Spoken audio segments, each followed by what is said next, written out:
Satria. Ya. Namanya Satria. Satria. Luar biasa. Bisa dijelaskan itu? Stop perkawinan anak. Ya. Jadi hadirnya Satria ini untuk menekan untuk pencegahan dan penanganan perkawinan. Lucy Cantik. Lucy Cantik.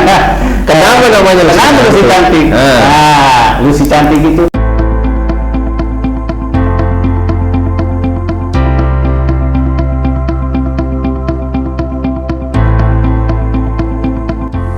Kupas Tuntas. Assalamualaikum warahmatullahi wabarakatuh, pemirsa podcast Medium TV dimanapun Anda berada. Kita jumpa lagi tentunya di program Kupas Tuntas di Kabupaten Wajo, di mana kali ini saya akan mengupas tuntas semua OPD yang ada khususnya di Kabupaten Wajo. Seperti yang sudah saya sebutkan tadi, saya sudah menghadirkan salah satu OPD yang ada di Kabupaten Wajo dan juga tentunya bersama narasumber yang kompeten di bidang tersebut. Siapakah narasumber kita? Saya sapa langsung saja. Dia adalah Bapak Ahmad Jahran, AP MSI. Assalamualaikum Pak Kadis. Waalaikumsalam. Bagaimana kabar Pak Kadis? Alhamdulillah baik. Alhamdulillah baik. Pemirsa podcast Medium TV, beliau adalah Kepala Dinas Sosial Pengendalian Penduduk KB Pemberdayaan Perempuan dan Perlindungan Anak. Ini juga disingkat ini menjadi Dinsos P2KB P3A. Betul Pak Kadis? Betul. Siap. Seperti namanya ini ada banyak pasti pekerjaan-pekerjaan yang harus ditunaikan terkait dengan program kerja dan mungkin juga inovasi yang dilakukan. Namun sebentar kita akan kupas secara tuntas satu persatu. Sebelumnya Pak Ahmad Jahran, terima kasih untuk waktu tak bisa mampir di studio kami Medium TV, di mana nanti kita akan berbagi cerita, ngobrol-ngobrol santai seperti apa sebenarnya tugas-tugas atau fungsi dari dinas yang Bapak pimpin ini. Bisa dijelaskan mungkin terlebih dahulu Bapak Ahmad Jahran, bidang apa saja yang ada di sistem kerja dinas Bapak untuk menopang, begitu saya lihat ada beberapa ini pengendalian penduduk, KB pemberdayaan perempuan dan perlindungan anak. Bisa dijelaskan mungkin? Silahkan. Terima kasih. Assalamualaikum warahmatullahi wabarakatuh. Waalaikumsalam. Pemirsa Medium TV. Jadi Dinas Sosial P2KB P3A itu adalah singkatannya. Iya. Tapi itu singkatan tapi masih panjang juga. Ya. Sudah disingkat tapi masih panjang. Iya. Dinas Sosial Pengendalian Penduduk, Keluarga Berencana, Pemberdayaan Perempuan dan Perlindungan Anak. Iya. Akhir tahun 2019, sebelumnya dinas ini tiga. Kemudian di penataan birokrasi yang memang menjadi salah satu program dari pemerintahan Bapak Bupati Wajo dan Bapak Wakil Bupati Wajo di penataan, sehingga digabungkan menjadi satu. Diharapkan OPD ini menjadi OPD yang walaupun dari tiga menjadi satu tetap kaya fungsi. Betul. Tadi diminta untuk menjelaskan tentang bidang-bidang yang ada di Dinsos P2KB P3A. Ya, tentunya untuk dinas sosial itu ada dua bidang, yaitu bidang Relin Jamsos, bidang rehabilitasi, perlindungan dan jaminan sosial. Relin Jamsos. Iya. Kemudian ada bidang PFM, ya, bidang penanganan fakir miskin. Fakir miskin. Ya, kalau bidang Relin Jamsos ini menangani tentang penanganan rehabilitasi dasar anak terlantar yang di luar panti tentunya, lansia terlantar yang di luar panti, disabilitas terlantar di luar panti, rehabilitasi dasar sosial gelandangan dan pengemis, dan perlindungan sosial bencana alam dan bencana sosial. Kemudian di Relin Jamsos juga ini menjadi bidang koordinasi tentang program Keluarga Harapan. Bidang koordinasinya program Keluarga Harapan ini adalah program nasional dari Kementerian Sosial, tetapi bidang koordinasinya di bidang Relin Jamsos ini. Kemudian bidang PFM tadi, penanganan fakir miskin. Di bidang ini menangani tentang DTKS, data terpadu kesejahteraan sosial, menjadi bidang yang menjadi koordinasi program Kemensos, yaitu BPNT, ya, bantuan pangan non tunai. Oh iya, BPNT. Jadi yang ditangani itu KPM-nya sekitar 27.000. Ya, 27.000. Kalau tadi yang PKH sekitar 18.000. 18.000. Jadi DTKS tadi yang ditangani ini, DTKS kita sekarang itu sekitar 208.000, dikelola dengan menggunakan aplikasi 6NG. Iya. Kemudian di bidang sosial juga menangani tentang APBD. Jadi pemerintah Kabupaten Wajo menganggarkan anggaran untuk jaminan sosial. Jadi sudah ada anggarannya. Jaminan kesehatan, ya, di masyarakat. Alhamdulillah sejak 1 Oktober ini, 1 Oktober Kabupaten Wajo kembali UHC, Universal Health Coverage, artinya di atas 95-96% penduduk Kabupaten Wajo telah memiliki jaminan kesehatan kerjasama dengan BPJS. Betul. Dan sebagian dibayarkan, ya, disubsidi oleh pemerintah daerah, sekitar lebih 70.000, 70.000, 80.000 disubsidi oleh pemerintah daerah, kemudian sekitar 174.000 oleh pemerintah pusat. Ya.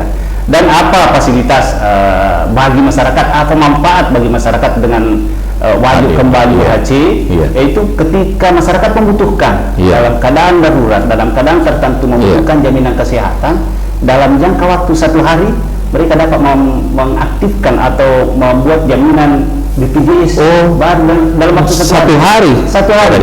Iya, ketika masuk ke rumah sakit, masuk ke rumah sakit belum memiliki jaminan kesehatan. Di rumah sakit dikasih waktu 3 hari untuk mengurus jaminannya.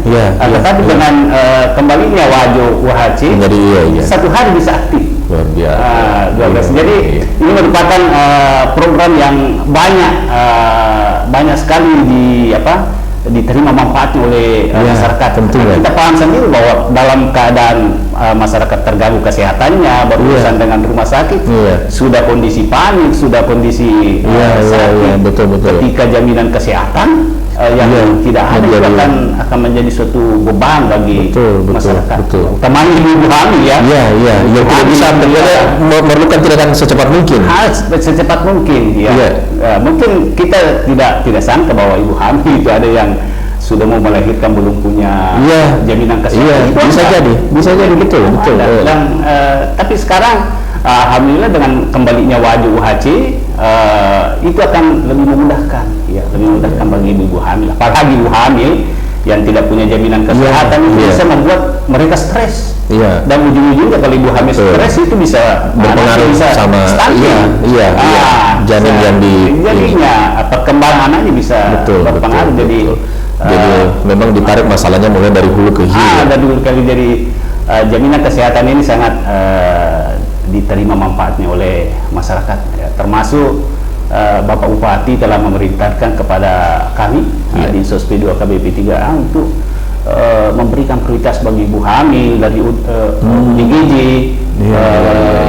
masyarakat yang sakit menahu di rumahnya, sakit menahu, mereka harus kita deteksi dulu, kita deteksi dini, jangan sampai walaupun misalnya ketika dalam keadaan darurat bisa kita tangani, akan lebih bagus lagi kalau kita yang harus mendeteksi sebelum mereka. Setidaknya ada pencegahan juga. Di situ. Kemudian kita ke bidang yang lain, bidang pengendalian penduduk. Bidang penduduk. Betul. Dan ini menjadi satu yang bidang keluarga berencana, ketahanan dan kesejahteraan keluarga. Dua bidang ini menangani tentang program keluarga berencana yang kita selama ini kita sudah kenal. Keluarga berencana sudah digaungkan sejak dulu, dan yang satu isu prioritas yang terakhir yang ditangani dalam dua bidang ini adalah percepatan penurunan stunting.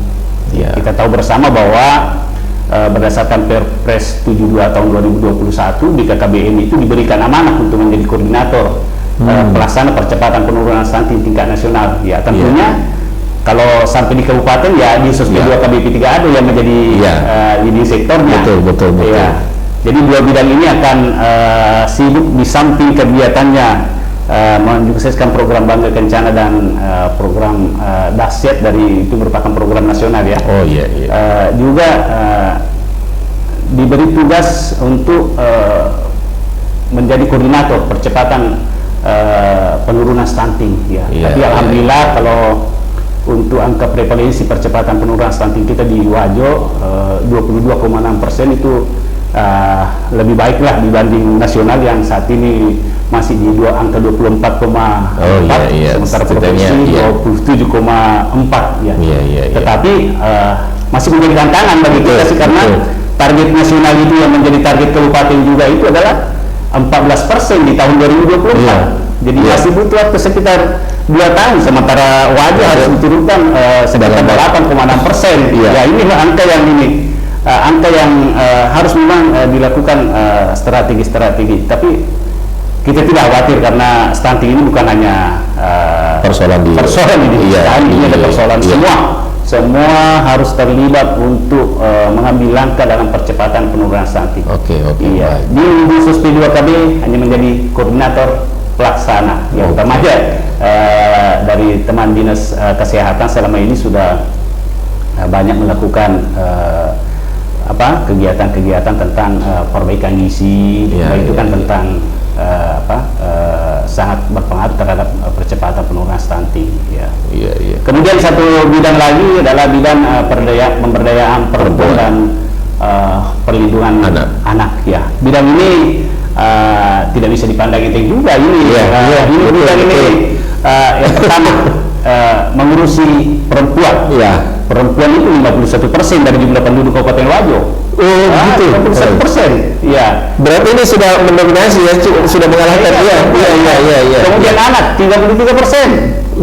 Jumlah penduduk Kabupaten itu dari anak. Inilah yang menjadi yang isu prioritas di bidang ini tentang pemenuhan hak dan perlindungan anak. Ini menjadi isu internasional. Betul. Dan akhir-akhir ini Wajo menjadi trending topik juga tentang perlindungan anak ini, kaitannya tentang perkawinan anak. Tahun 2021 Wajo ranking 1 terbanyak, Pak. Ini tentu jadi PR ini. Data Kementerian Agama. Tapi alhamdulillah melalui instruksi Bapak Bupati, kemudian kemarin ada sempat viral ya Pak tentang ada kasus perkawinan anak itu bisa dikatakan membawa berkah juga sih. Pertama membuat Wajo dikenal, Ibu Menteri sampai datang ke Wajo. Tapi hikmah dari kunjungan Ibu Menteri bahwa terbangun komitmen semua pihak, para kepala desa, para masyarakat juga, para ada teman-teman dari Kementerian Agama, pengadilan agama, tokoh masyarakat, tokoh adat untuk bersama-sama melakukan pencegahan dan penanganan perkawinan anak. Dan alhamdulillah tren sekarang sampai bulan lalu, bulan September terjadi penurunan. Kalau di Januari sampai Juli rata-rata yang bermohon di UPTD PPA bermohon untuk minta dispensasi rekomendasi layak menikah itu rata-rata 39 orang per bulan. Di bulan Juli tinggal 30. Di bulan Agustus tinggal 13. Ini signifikan penurunannya dari Juli ke Agustus ini. Sudah menurun. Mudah-mudahan ini dengan adanya ada peningkatan edukasi di masyarakat itu yang signifikan. Tetapi yang saya sampaikan tadi itu penurunan dari pernikahan yang resmi berdasarkan data yang bermohon ini. Walaupun ada juga fenomena yang terjadi di masyarakat juga banyak yang melakukan pernikahan di siri, melakukan pernikahan tidak ini tanpa melalui melalui kantor urusan agama. Padahal itu besar risikonya. Pernikahan siri itu besar risikonya. Mungkin di masyarakat kita dan berpikir bahwa dilangsungkan saja pernikahan, nanti di umur 19 tahun dilakukan isbat. Ini perlu masyarakat tahu. Mungkin bagi seperti itu. Padahal isbat itu kan artinya pengesahan di pengadilan agama. Sementara kami sudah dapat informasi dari pengadilan agama bahwa ada dua syaratnya ketika ingin mendapatkan isbat. Yang pertama, sah menurut agama. Betul. Nah, yang dilakukan masyarakat kan pernikahan siri sah menurut agama, tapi yang kedua itu harus sah menurut negara. Jadi sudah masuk di situ. Justru ini yang dilanggar. Itu di bawah 19 tahun. Selama ini kan pakai agama yang dibuat, tetapi negara sah menurut agama, tapi menurut agama isbatnya. Tetapi negara tetap akan memberikan pelayanan kepada masyarakat karena pernikahan juga itu kan hak asasi. Hak asasi. Jadi hak yang ini harus jadi kalau ada melakukan pernikahan siri untuk mendapatkan isbat akan sulit, kemungkinan karena tidak memenuhi sah menurut syarat. Jalan lagi itu menikah di usia 19 dapat buku nikah, tapi bagaimana kalau pada saat race antar setelah menikah dengan 19 ada anak?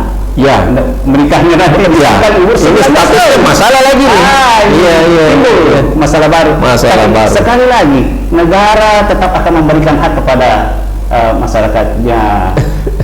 Ada lagi namanya pengakuan anak, tapi kembali yang namanya pengakuan anak kan misalnya suatu saat ada adiknya setelah umur 19 sedang buka nikah, ada adiknya ngobrol-ngobrol anak nomor 1 dan nomor 2 main-main. Wah, saya ini anak pertama. Kakak itu anak pengakuan. Jadi dulu lagi anak-anak masalah lagi seperti ini yang perlu dipahami. Kasihan anak-anak ketika tetap diarahkan misalnya dari perkawinan siri, seperti itu. Kemudian yang kedua, dalam hal kepemilikan dokumen kependudukan. Pernikahan siri artinya pernikahan yang tanpa buku nikah. Negara tetap memberikan hak untuk membentuk kartu keluarga. Jadi tetap bisa.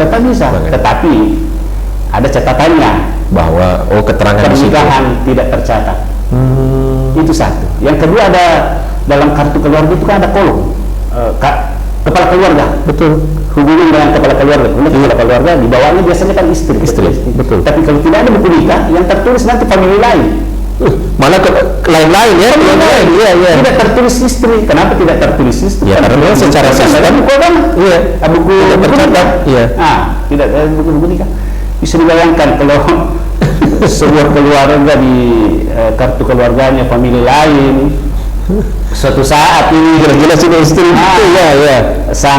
sang bapak ini misalnya jalan-jalan di desa tetangga ada kembang lagi dan berminat terjadi pernikahan, si istri mau keberatan misalnya pasti diminta buku nikah. Buku istri buku nikahnya kan tidak ada. Bisa lihat kartu keluarga, wah ini famili lain ini. Jadi betapa ketika berbicara dokumen, betapa pentingnya namanya dokumen kependudukan. Ketika lahir anak, tidak ada buku nikah, tidak tercatat dalam kartu keluarga, anak punya hak untuk mendapatkan akta kelahiran. Negara tetap menjamin, tapi negara juga tetap akan mengatur dalam akta kelahiran. Yang normal yang ada buku nikahnya kan tercatat namanya anak ini, anak dari ibu ini dan bapak ini. Ketika tidak ada buku nikah, tidak ada, maka yang tercatatnya ibunya, bapaknya tidak ditulis. Ini sementara yang namanya akte kelahiran ini dokumen yang syarat ini yang dipakai untuk sampai kapanpun akan ada banyak hal-hal ketika perkawinan itu dipaksakan di bawah umur. Jadi harapan kami supaya kiranya masyarakat berikanlah hak kepada anak kita untuk tumbuh dan berkembang. Ya, anak-anak kita itu kan tanggung jawab kita. Anak itu punya hak. Ya, setidaknya kalau di kepresidenan itu ada 4 haknya anak: hak untuk hidup, ya, hak untuk hidup, hak untuk tumbuh dan berkembang, betul, ya, hak untuk berpartisipasi, dan hak untuk mendapatkan perlindungan. Ini hak mereka yang menjadi kewajiban kita orang dewasa untuk. Ya, sementara anak itu kan 18 tahun ke bawah, termasuk yang di dalam kandungan, ya, termasuk dalam kandungan. Inilah jadi bidang P3A ini, pemberdayaan perempuan dan perlindungan anak, banyak juga cakupan tugasnya. Tambah lagi yang biasa kita saksikan di media televisi, media sosial, media sosial, terkadang banyak perlakuan-perlakuan yang tidak seharusnya terjadi kepada anak kita. Betul. Juga kita ada UPTD, PPA, PPA yang akan memberikan perlindungan terhadap anak, termasuk anak yang dalam berhadapan dengan hukum, ada permasalahan. Ya. Jadi 5 bidang yang ada di SOS P2 KBP3A. Kalau kita klasifikasi ada 3, sosial, P2KB, dengan P3A ini saling berkaitan. Jadi tidak salah memang pemerintah menjadikan P2KB ini ada bina keluarga, bina balita, bina remaja, bina lansia, membina keluarga. Kemudian ketika mereka misalnya ada yang menjadi PMKS, pemerlu kesejahteraan sosial, itu di dinas sosial tangan ketika ada lansia terlantar, ketika ada anak terlantar, ketika ada disabilitas terlantar, dinas sosial yang tangan, ketika ada yang berhadapan dengan hukum, P3A yang tangan. Jadi ketiga bidang, artinya 3 bidang besar ini kan tadi KB itu kan ada 2 bidang, sosial kan ada 2 bidang, P3 ada 1 bidang. Itu betul-betul serumpun, memudahkan koordinasi, sehingga pengalaman kami ketika ada anak yang berhadapan dengan hukum, UPTD PPA ini, perlindungan anak, jalan bersama dengan sakti peksos yang ada di sosial, mendampingi mereka. Kira-kira itu gambaran yang saya betul-betul apa yang menjadi gambaran tadi yang sudah kita ceritakan Pak Kadis ini, memang ke semua bidang masing-masing seperti yang juga disebutkan tadi serumpun, memang harus seiring sejalan, karena yang satu mengawal yang lain. Jadi memang harus seiring sejalan. Itu mengapa memang disatukan semua ini supaya perannya memang lebih maksimal Pak Kadis. Tadi ada disebutkan itu beberapa masalah-masalah sosial, termasuk tadi sudah Pak Kadis singgung masalah terutama stunting, ada juga mungkin yang kayak pernikahan yang tadi sudah kita ceritakan sedikit. Jadi bisa dijelaskan mungkin secara spesifik, jadi bagaimana sebenarnya upaya-upaya nyata Pak Kadis supaya masalah-masalah yang timbul, khususnya yang tadi pernikahan anak, menekan kemiskinan, juga ada stunting, adakah mungkin sinergitas seperti yang tadi dari dinas kesehatan atau mungkin OPD-OPD lain, bagaimana caranya supaya masalah-masalah sosial yang muncul di masyarakat khususnya Kabupaten Pojok ini bisa ditekan atau setidaknya diminimalisir dari yang sebelum-sebelumnya? Upaya-upaya apa sejauh ini Pak Kadis? Jadi upaya-upaya yang kita lakukan dalam menyelesaikan permasalahan-permasalahan yang memang menjadi tugasnya teman-teman di SOS P2 KBP3A, saling melakukan kerjasama dengan OPD-OPD yang lain juga. Tentunya, dengan masyarakat. Kalau masalah stunting ini kan isu prioritas nasional. Isu prioritas nasional. Pemerintah Kabupaten Wajo sudah membentuk tim percepatan penurunan stunting. Bapak Bupati sudah membentuk dan diketuai oleh Bapak Wakil Bupati. Bapak Wakil Bupati. Kemudian ketua tim TPPS yang disingkat TPPS percepatan penurunan stunting disingkat TPPS, Pak Wakil Bupati selaku Ketua Tim TPPS telah membentuk TPPS tingkat kecamatan yang diketuai oleh camat. Oh iya, iya. Jadi ini disebar lagi di setiap kecamatan. Iya, iya. Kemudian di tingkat desa juga para kepala desa membentuk TPPS tingkat desa. Iya. Berlapis-lapis ini.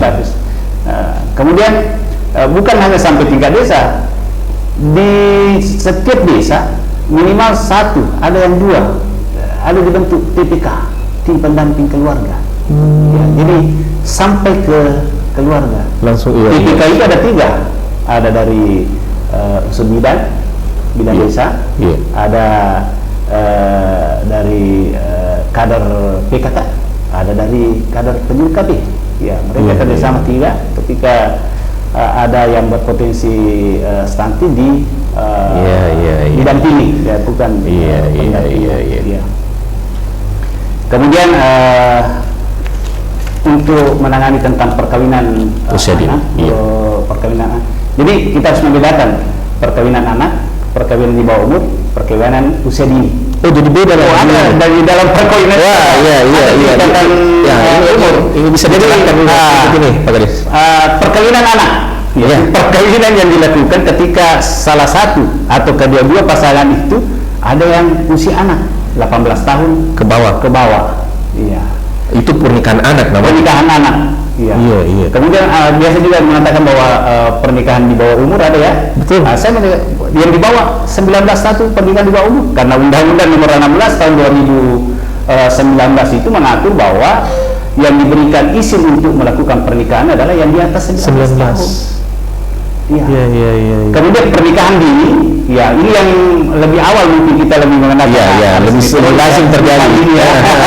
Betul. Ini berdasarkan jadi usia yang ideal untuk melakukan perkawinan itu 21 tahun bagi perempuan dan laki-laki 25 tahun. Artinya sudah siap secara fisik, mental, sudah siap mental, sudah siap kesehatan. Ya, berdasarkan kajian-kajian tentunya seperti itu. Jadi usia-usia pernikahan memang di masyarakat kita ada polemik. Kenapa banyak sekali usia? Ada yang di bawah, ada yang 19, ada yang 21.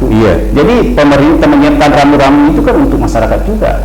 Iya, masyarakat juga supaya masyarakat paham bahwa memang tidak dilarang menikah di bawah usia 21 tahun, tapi yang ideal itu di atas 21 bagi perempuan. Kalau ada di bawahnya tidak, apalagi kalau sudah di atas 19 tahun sudah diizinkan oleh pemerintah berdasarkan undang-undang perkawinan tadi itu. Karena memang ada kemungkinan risiko yang ada kemungkinan timbulkan ketika misalnya di sini negara tidak bisa memaksa karena itu hak asasi juga. Cuman mengarahkan, memberikan arahan. Karena mungkin kalau undang-undangnya mengatakan bahwa yang di bawah 19 tahun dilarang menikah, wah itu menjadi sebuah polemik lagi, menjadi tentu lebih banyak yang pasti demonya melebihi ke BBM ini, Pak Kadis. Karena kita ketahui yang diizinkan. Ya, ketika negara memberikan izin, berarti yang di bawah tidak diberi izin, risikonya ke sini tadi, ke dokumen kependudukan, ke seperti tadi tercatat ya, termasuk akte kelahiran, terbawa-bawa ke situ semua. Iya, betul Pak Gadis. Berarti memang penanganannya ini berlapis seperti yang Pak Gadis bilang tadi. Tidak hanya sampai di level mungkin OPD yang bersangkutan, tetapi sampai ke tingkat desa. Bahkan ditunjuk lagi tadi yang tingkat keluarga, TPK. Harusnya memang ini seperti kita bilang tadi, mengapa angka itu sudah menurun permasalahan-permasalahan, karena memang ini penanganannya berlapis hingga ke akarnya ini, Pak Kades. Iya, luar biasa. Kalau misalnya poin-poin atau yang masalah-masalah terhadap masalah yang ditimbulkan tadi sudah dilakukan beberapa tentunya program kerja. Seperti yang kita ketahui juga, ini kan ada 25 program kerja nyata dari Pak Bupati dan Wakil Bupati. Itu ada enggak implementasi program yang sudah dilakukan terhadap 25 program dari Pak Bupati ini, Pak Kadis? Sejauh ini ada program yang bisa menopang dari 25 program kerja itu? Oh ya, yang pertama kalau untuk menopang 25 kerja nyata tentang mencetak 10.000 entrepreneur. Oke, 10.000 nih. 10.000 entrepreneur. Tapi kan itu kan semua Betul. sektor. Kalau di Sos P2KB P3A bidang P2KB ada namanya pembinaan UPPK, itu membina usaha-usaha masyarakat dalam sektor keluarga, ya. Dilakukan pembinaan. Kemudian kalau di bidang sosial ada program bantuan KUDO, ya, kelompok usaha bersama, ya. Iya. Kemudian melalui bidang sosial juga kita koordinasi komunikasi yang efektif dengan sentra pemurahan, yaitu balainya Kemensos yang ada di Makassar, di Takalar, yang ada di Takalar, dalam hal pemberian bantuan usaha bagi masyarakat yang membutuhkan, ya. Jadi di asesmen kebutuhan apa yang dibutuhkan, seperti lansia, ya sudah ratusan berkat komunikasi yang baik dengan Sudah ratusan terdata. Sudah dikasih bantuan, Pak. Ada yang diberikan ternak ayam, ada yang diberikan. Berarti ini lansia yang produktif ini. Iya, lansia produktif. Karena Kalau lansianya tidak produktif sama keluarganya. Kalau misalnya lansia sudah lansia, tetapi itu sudah tidak produktif, berarti keluarganya diberikan. Seperti itu. Ya, ada yang masih produktif untuk berdagang kecil-kecilan, diberikan barang katanya. Bantuan untuk bagaimana? Dagangan, ya, seperti itu. Iya. Kemudian zona integritas, ya, semua OPD saat ini diarahkan untuk mewujudkan zona integritas, ya, zona integritas, dan termasuk di Sos P2KB P3A juga sedang berbenah untuk mewujudkan OPD kami menjadi zona integritas, ya. Iya. Saya kira itu. Oke, baik. Berarti kan mungkin dari tadi mengenai program-program yang untuk menunjang 25 program Pak Bupati itu, kalau saya bertanya tentang inovasi yang dilakukan sejauh ini, khususnya dari Dinsos P2KB dan P3K ini, adakah Pak Kadis? Oh iya, ada di bidang pemberdayaan perempuan dan perlindungan anak, ada inovasi Satria. Ya. Namanya Satria. Luar biasa. Bisa dijelaskan itu? Stop perkawinan anak. Satria. Stop perkawinan anak. Ya, luar biasa. Jadi program Satria membentuk kesatria komunitas. Oh iya. Stop perkawinan anak. Jadi di tiap kecamatan desa kita membentuk kesatria ini tadi yang bertugas atau mereka berperan, mengambil peran bersama-sama untuk melakukan sosialisasi, edukasi kepada masyarakat bagaimana supaya perkawinan anak ini jangan terus-terusan terjadi. Ini kan risikonya besar, karena ketika di usia anak menikah itu kan berpotensi melahirkan anak. Jadi anak melahirkan anak. Merawat anak. Betul. Ini secara psikologis kan belum bahwa tidak ujuk-ujuk ditentukan bahwa 18 tahun itu usia anak. Mungkin memang karena jiwanya masih anak. Ya, ketika mereka sudah harus berhadapan dengan beban hidup, harus melahirkan anak, harus mengurus anak. Bagaimana generasi ke depan? Generasi ke depan. Ini kaitannya dengan kualitas sumber daya manusia. Betul. Sejalan dengan program yang percepatan penurunan stunting. Percepatan penurunan stunting. Jadi hadirnya Satria ini untuk menekan untuk pencegahan dan penanganan perkawinan usia anak. Kemudian kami juga sedang menyusun sebuah inovasi di sosial untuk mendukung percepatan penurunan stunting. Percepatan penurunan stunting ini kan di bidang P2KB. Betul. Ya, di sosial berusaha bagaimana membuat inovasi yang di samping juga untuk masalah sosial juga ada hubungannya dengan stunting. Seperti apa itu? Sementara disusun kita sementara konsep Lucy Cantik. Lucy Cantik. Kenapa namanya Lucy Kenapa Lucy Cantik? Lucy Cantik itu lumbung gizi, cegah dan atasi stunting. Wah, luar biasa Lucy Cantik. Mudah-mudahan ini sementara bisa mengambil sebuah peran dan fungsi dalam percepatan penurunan stunting. Jadi melalui program jaminan hidup, diharapkan nanti ada masyarakat keluarga yang ada kasus stunting, kita akan deteksi ini keluarga intervensi apa sih yang sudah mereka dapatkan dari pemerintah. Apakah mereka dapat BPNT? Kalau mereka tidak dapat BPNT, mudah-mudahan mereka dapat PKH.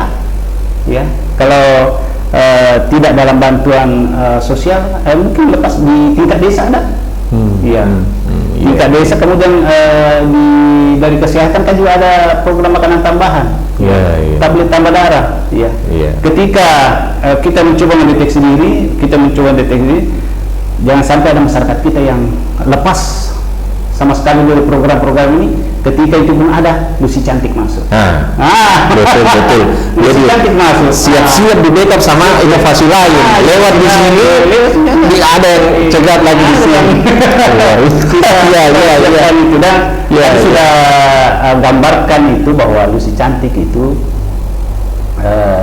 harus lebih fleksibel dalam pemberian. Misalnya ketika ada kasus stunting anak, apa yang dibutuhkan?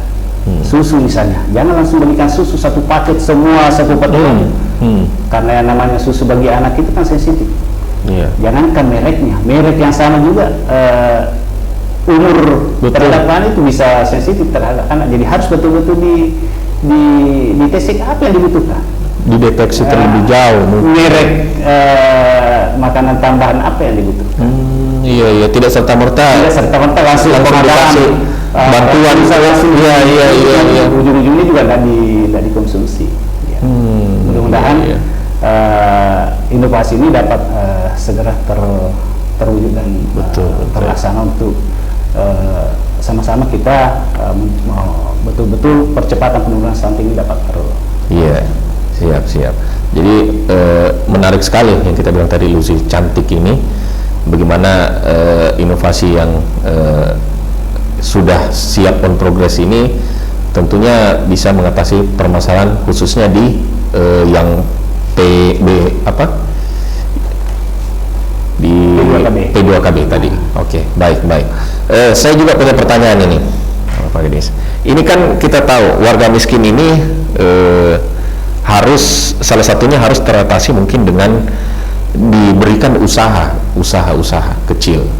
Nah, itu bagaimana upaya untuk menekan warga miskin khususnya yang ada di Kabupaten Wajo dengan memberikan bentuk bantuan usaha itu, Pak Kadis? Adakah yang dilakukan seperti itu? Jadi untuk menekan angka kemiskinan itu kan bukan hanya di dinas sosial, saudara. Semua OPD memiliki peran di situ. Betul. Karena kemiskinan itu kan bukan hanya faktor mendapatkan bantuannya, mungkin juga faktor skillnya mereka. Tetapi untuk di bidang sosial itu tadi yang tadi disampaikan ada program kelompok usaha bersama, KUBE. Dan memang itu KUBE itu memang diperuntukkan untuk masyarakat miskin yang terdaftar dalam DTKS, Data Terpadu Kesejahteraan Sosial. Bukan hanya ketua kelompoknya, tapi ketika anggotanya 5 harus masuk di situ. Usaha bersama. Kemudian tadi saya sudah sampaikan juga bahwa kita kerjasama dengan sentra pengurangi tekalar. Ini adalah kelembagaan dari Kementerian Sosial, melakukan pendataan bagi lansia yang produktif atau mungkin ada disabilitas yang masih produktif. Seperti yang tadi sudah disinggung, betul. Pelaksanaan beberapa bulan yang lalu sempat diserahkan motor 3 roda kepada 3 orang yang disabilitas. Disabilitas ini, untuk dapat mereka gunakan untuk usaha. Iya. Itu 3 roda lengkap dengan Langsung mungkin jualannya di situ atau? langsung jualannya di modifikasi. Iya. Ada yang menjadi kayak motor keliling, toko keliling yang seperti itu juga. salah seorang itu mereka pekerjaan saya suka keliling menjual, Iya. diberikan lengkap dengan Dagangan barang dagangannya. Iya. Iya. Ada juga satu orang yang dia hobinya makeup. Nah, bisa dibawa bersama dengan lengkap dengan alat makeupnya. Iya. Jadi sisa diedukasi, mungkin dikasih skill, pelatihan, selebihnya siap turun. Iya, sebelum mereka diberikan bantuan apa yang dibutuhkan, teman-teman dari pekerja sosial melakukan asesmen terlebih dahulu. Betul, tentunya seperti Door itu. to door asesmen. Iya. Begitu pula yang lansia, ya. Tadi saya sudah sampaikan mereka diberikan alat penggorengan dan yang ingin melakukan usaha masak-memasak, misalnya, ya, yang hobi beternak diberikan ternak ayam, ternak kambing misalnya, ya. Intinya bagaimana supaya produktif, lebih produktif. Mereka produktif lah, ya. Apalagi kita tahu kalau usia-usia lansia ini kan memang harus terus bergerak, ya Pak Kadis. Kemudian di samping itu di bidang Relin Jamsos juga ada program jaminan hidup, Jaminan hidup. ya.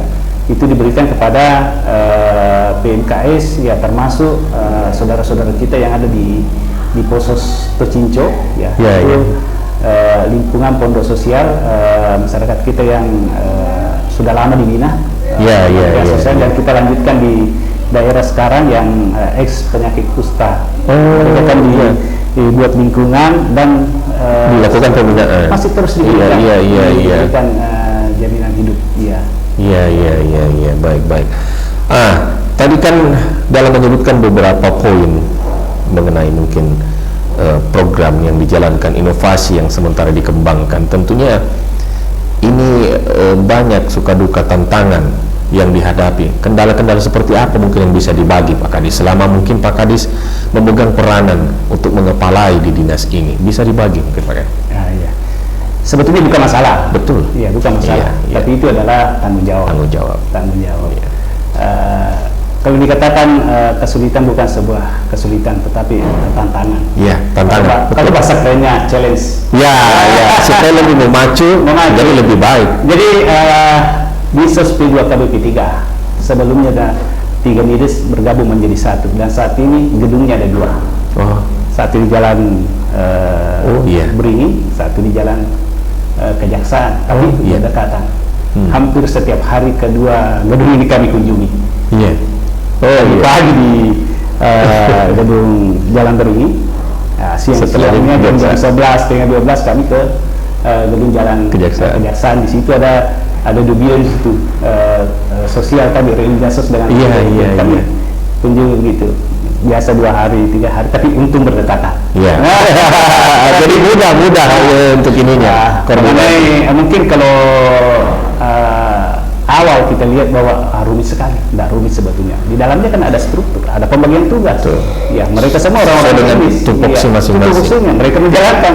Dan ketika sistem sudah berjalan, kita tinggal memanage saja. Ya, sisa memonitoring mana yang masih dibenahi, mana yang masih sementara. Insya Allah teman-teman dengan penuh integritas akan melaksanakan tugasnya dengan baik.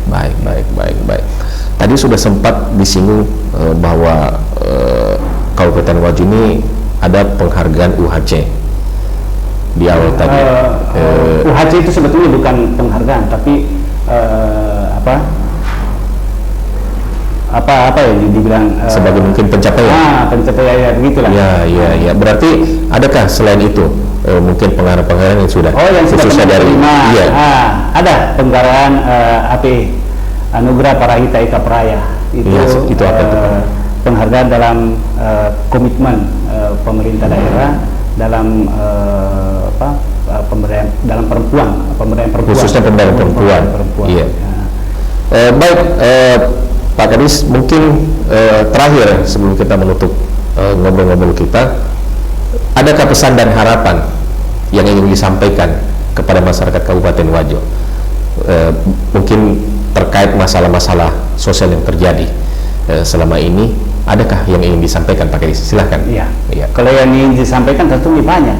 Pasti Silahkan kita kasih ruang waktu ini Pak Kadis, karena pasti polemiknya sangat kompleks sekali. Betul. Silakan. Dalam bidang sosial, kami sangat mengharapkan dukungan seluruh masyarakat dalam mendeteksi dini, dalam menyampaikan informasi-informasi kepada kami ketika di masyarakat kita ada masyarakat yang membutuhkan penyangga masalah kesejahteraan sosial. Kami sangat mengharapkan kerjasama dari masyarakat ketika di sekitar kita ada PMKS, ada masyarakat yang membutuhkan pelayanan sosial itu.